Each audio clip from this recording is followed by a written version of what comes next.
പ്രണതോസ്മി ഗുരുവായൂരേശം പ്രതിദിനമനുചേതസ്മര ഹരിപാദം പ്രേമാശ്രുവ പരിപൂർണമേ സ്വരഭാജനം. Hi friends, welcome to Neetha's Tasteland. ഞാൻ നീത രാജീവ്. നമുക്കിന്ന് വിഷു ആയിട്ട് അമ്പലപ്പുഴ പാൽപ്പായസം റെഡിയാക്കിയാലോ? വളരെ ടേസ്റ്റ് ഉള്ള ഒരു പായസമാണ്, അതുപോലെ തന്നെ വളരെ എളുപ്പത്തിൽ ഉണ്ടാക്കാം. സാധാരണ അമ്പലപ്പുഴ പാൽപ്പായസം അമ്പലത്തിൽ ഉണ്ടാക്കുമ്പോ വളരെ നീണ്ട ഒരു പ്രൊസീജിയറാണ്. അത് കൂടുതൽ സമയം എടുക്കും. പാല് കുറുകി കുറുകി വന്നിട്ടാണ് പാൽപ്പായസത്തിന് ആ ഒരു പിങ്ക് ഷെയ്ഡ് വരുന്നത്. പക്ഷെ നമുക്ക് എളുപ്പത്തില് വീട്ടില് പ്രഷർ കുക്കറിൽ പാൽപ്പായസം റെഡിയാക്കാം. ഇതിൽ നമ്മൾ ശ്രദ്ധിക്കേണ്ട കാര്യം വളരെ ചെറിയ ചെറിയ കാര്യങ്ങൾ ശ്രദ്ധിച്ചാൽ മതി. നമ്മളെപ്പോഴും പായസം റെഡിയാക്കുമ്പോ, അമ്പലപ്പുഴ പാൽപ്പായസം റെഡിയാക്കുമ്പോ നമുക്ക് ആ ഒരു പിങ്ക് കളർ വന്നാലേ കറക്റ്റ് പായസത്തിന്റെ, അമ്പലത്തിൽ നിന്ന് നമുക്ക് കിട്ടുന്ന പായസത്തിന്റെ കറക്റ്റ് കളർ ആവുള്ളൂ. അതിനു വേണ്ടിയിട്ട് നമ്മൾ ഉണക്കലരിയാണ് യൂസ് ചെയ്യുന്നത് പായസത്തില്. ആ ഉണക്കലരി ഒരു പ്രാവശ്യം മാത്രം വാഷ് ചെയ്യുക. സോക്ക് ചെയ്ത് വെക്കരുത്, ഒരു പ്രാവശ്യം മാത്രം വാഷ് ചെയ്തിട്ട് നമ്മൾ എടുത്തു വെക്കാം. അതുപോലെ തന്നെ നമ്മള് കുക്കർ അടച്ചു വെച്ചതിന് ശേഷം ഏറ്റവും ലോ ഫ്ലെയിമില്, നമ്മുടെ വീട്ടില് നമ്മുടെ സ്റ്റൗവില് ഏറ്റവും ചെറിയ ബർണറിൽ വെച്ചിട്ട് ഏറ്റവും ലോ ഫ്ലെയിമിൽ വെച്ചിട്ട് തന്നെ കുക്ക് ചെയ്യുക. ഹൈ ഫ്ലെയിമിൽ വെച്ചിട്ടുണ്ടെങ്കിൽ നമ്മുടെ പായസം വേഗം തന്നെ കുറുകിപ്പോവും. നമ്മൾ ഉദ്ദേശിക്കുന്ന പോലെയുള്ള രീതിയിൽ പായസം റെഡി ആവില്ല. അപ്പൊ അതുകൊണ്ട് എപ്പോഴും ലോ ഫ്ലെയിമിൽ വെച്ചിട്ട് നമ്മൾ പായസം ഉണ്ടാക്കുക. അതുപോലെ പായസം ഉണ്ടാക്കുമ്പോൾ നമ്മൾ ഇളക്കിക്കൊണ്ടിരിക്കേണ്ട ആവശ്യമില്ല, വളരെ ഈസിയാണ്. പായസം സ്റ്റൗവിൽ വെച്ചതിന് ശേഷം നമുക്ക് മറ്റുള്ള ജോലികൾ ചെയ്യാം. ഇടയ്ക്ക് മാത്രം ഒന്ന് ടൈം മാത്രം ശ്രദ്ധിച്ചാൽ മതി. എല്ലാവർക്കും ഈ വിഷുവിന് സ്പെഷ്യൽ ആയിട്ടുള്ളൊരു റെസിപ്പിയാണ് അമ്പലപ്പുഴ പാൽപ്പായസം. അപ്പോ വിഷുവിന്റെ അന്ന് നമ്മൾ പാൽപ്പായസം ചെയ്ത് കഴിഞ്ഞിട്ടുണ്ടെങ്കിൽ രാവിലെ പോയിട്ട് ഇൻഗ്രീഡിയൻസ് വാങ്ങിക്കാനോ കുക്ക് ചെയ്യാനോ നമുക്കൊന്ന് പ്ലാൻ ചെയ്യാൻ സമയം കിട്ടില്ല. അതുകൊണ്ടാണ് ഇന്ന് തന്നെ നമ്മള് പാൽപ്പായസത്തിന്റെ റെസിപ്പി ഇടുന്നത്. അപ്പോ എല്ലാവരും, ഇന്ന് മേടം 1-ാം തീയതിയാണ്. അപ്പോ ഇന്ന് തന്നെ വിഷുവിനുള്ള പ്രിപ്പറേഷനൊക്കെ ആരംഭിക്കുക. നാളെ വിഷു ആഘോഷിക്കുക. അപ്പൊ എല്ലാവർക്കും എന്റെ ഫാമിലിയുടെയും എന്റെയും വിഷു ആശംസകൾ. എല്ലാവരും ഈ പാൽപ്പായസം ഉണ്ടാക്കി വിഷു സദ്യയിൽ കഴിക്കാം. അപ്പൊ നമുക്ക് എങ്ങനെയാണ് അമ്പലപ്പുഴ പാൽപ്പായസം ഉണ്ടാക്കുന്നതെന്ന് നോക്കാം.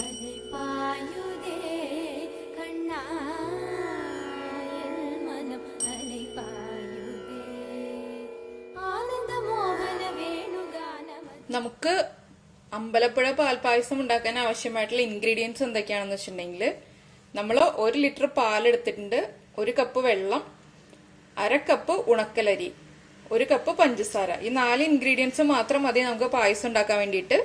ഇതിപ്പോ ഞാൻ ഉണക്കലരി 1 പ്രാവശ്യം മാത്രം കഴുകിയെടുത്തതാണ്. കൂടുതൽ പ്രാവശ്യം നമ്മൾ ഉണക്കലരി കഴുകുകയാണെങ്കിൽ അതിന്റെ കളറ് വേഗം തന്നെ മാറിപ്പോവും. ഉണക്കലരി എപ്പോഴും നമ്മൾ യൂസ് ചെയ്യുമ്പോൾ, ഇതുപോലെ പായസത്തിന് നമുക്ക് കളർ കിട്ടേണ്ടതായിട്ടുള്ള രീതിയിൽ പല കാര്യങ്ങൾക്ക് യൂസ് ചെയ്യുമ്പോൾ 1 പ്രാവശ്യം മാത്രം കഴുകിയിട്ട് എടുക്കുക. ഇനി നമുക്കിത് കുക്ക് ചെയ്തെടുക്കാം.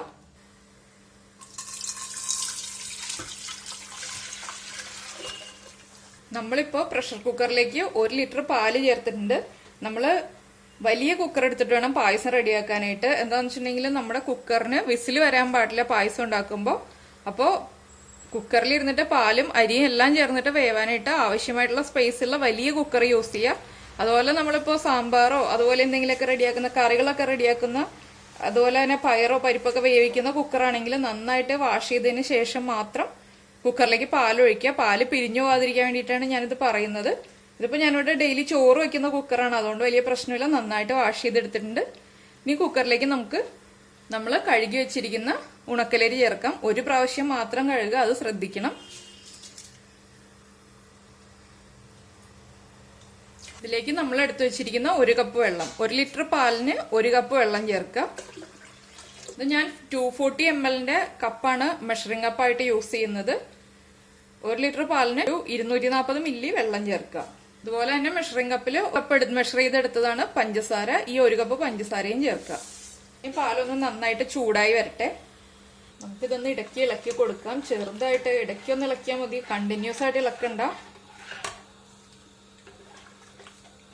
നമ്മൾ ഇളക്കാൻ യൂസ് ചെയ്യുന്ന സ്പൂണാണെങ്കിലും എല്ലാ പാത്രങ്ങളും നമ്മൾ നന്നായിട്ട് വാഷ് ചെയ്തതായിരിക്കണം. നമ്മൾ കറിയൊക്കെ ഇളക്കാൻ യൂസ് ചെയ്യുന്നതാണെങ്കിൽ പെട്ടെന്ന് വേഗം തന്നെ നമ്മുടെ പാല് പിരിഞ്ഞു പോവും. അപ്പോൾ ശ്രദ്ധിക്കുക. ഇതിപ്പോൾ ഞാനിവിടെ പായസം ഉണ്ടാക്കാൻ വേണ്ടി മാത്രം യൂസ് ചെയ്യുന്നതാണ്. ഇപ്പൊ ഇതാ നമ്മുടെ പാല് തിളയ്ക്കാറായിട്ടുണ്ട്. സൈഡിലൊക്കെ ചെറിയ ചെറിയ ബബിൾസ് ഒക്കെ വന്നു തുടങ്ങി. അതുപോലെ സൈഡിൽ ചെറിയ ബബിൾസ് വന്ന് തുടങ്ങുമ്പോൾ നമുക്ക് പ്രഷർ കുക്കർ അടയ്ക്കാം. കുക്കർ അടച്ചതിന് ശേഷം സ്റ്റീം വന്ന് തുടങ്ങുമ്പോൾ നമ്മൾ ഫ്ലെയിം കുറയ്ക്കുക.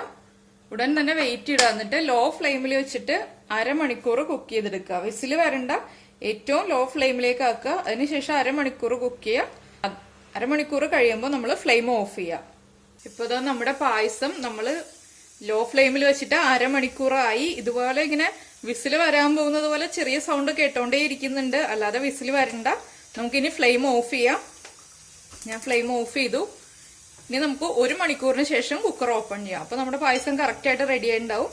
ഇനിയിപ്പോ ഇത് ഇവിടെ ഇരിക്കട്ടെ, 1 മണിക്കൂറിന് ശേഷം നമുക്ക് ഓപ്പൺ ചെയ്യാം. അപ്പൊ ഇതാ നമ്മള് കുക്കർ ഓഫ് ചെയ്തിട്ട് 1 മണിക്കൂർ കഴിഞ്ഞു. ശരിക്കും 1 മണിക്കൂർ കഴിയുമ്പോൾ നമ്മൾ കുക്കർ തുറക്കേണ്ടതാണ്. ഞാനിപ്പോ 2 മണിക്കൂറായിട്ട് എനിക്ക് തുറക്കാൻ സമയം കിട്ടാത്തതുകൊണ്ട് 2 മണിക്കൂറായി കുക്കർ ഓഫ് ചെയ്ത് വെച്ചിട്ട്. ഇനി നമുക്കൊന്ന് തുറന്നു നോക്കാം. അപ്പൊ ഇതാ നമ്മുടെ പായസം റെഡി ആയിട്ട് നല്ല ഒരു പിങ്ക് കളർ വന്നിട്ടുണ്ട് നമ്മുടെ പായസത്തിന്. നല്ല ഭംഗിയുണ്ട് കാണാനായിട്ട്, അതുപോലെ തന്നെ നല്ല ടേസ്റ്റും ഉണ്ടാവും. നമുക്ക് പായസം ഇനി ഒരു ഉരുളിയിലേക്ക് മാറ്റാം. അപ്പൊ ഇതാ നമ്മള് പായസം ഒരു ഉരുളിയിലേക്ക് മാറ്റിയിട്ടുണ്ട്. ഇതിൽ നമ്മൾ ഏലക്കയോ കാഷ്യൂനട്ടോ നെയ്യോ ഒന്നും ചേർക്കേണ്ട ആവശ്യമില്ല. ഇതുപോലെ തന്നെ കഴിക്കുമ്പോഴാണ് ആ പായസത്തിന്റെ കറക്റ്റ് ടേസ്റ്റ് ആയിട്ട് കഴിക്കാൻ പറ്റുന്നത്. അപ്പൊ എല്ലാവരും വിഷുവിന് അമ്പലപ്പുഴ പാൽപ്പായസമൊക്കെ ഉണ്ടാക്കി കഴിക്കുക.